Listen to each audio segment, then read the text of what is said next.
D'ailleurs, quand on lit la vie des salaf salih, de ceux qui nous ont précédés, on voit que, avant même d'entrer dans la mosquée, ils se mettaient en état. Respect total du prophète, alayhi salatu wassalam. Alors aujourd'hui, par exemple, certains disent respecter le prophète après sa mort, c'est respecter sa sunna, sa tradition, l'enseignement qu'il a transmis.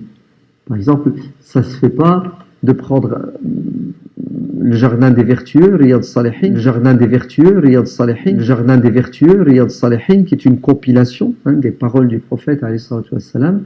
Donc un livre qui contient des paroles sacrées, un livre qui contient des paroles sacrées, un livre qui contient des paroles sacrées, un livre qui contient des paroles sacrées, un livre qui contient des paroles sacrées, un livre qui contient des paroles sacrées, un livre qui contient des paroles sacrées, et puis le lire n'importe où, d'accord, le déposer n'importe comment, n'importe où. Par exemple, le poser sur la table et mettre au-dessus, je sais pas moi, n'importe quel livre, par amour, par respect, par révérence à l'égard du prophète, alayhi salatu wassalam, on doit le mettre, on doit lui donner une certaine distinction, etc., etc. Mais c'est pas ça le pire.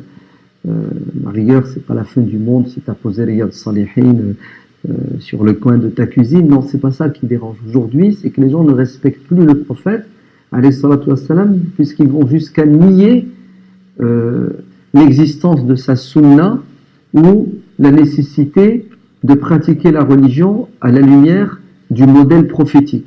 Et certains prétendent que le Coran lui seul est suffisant pour être un bon musulman.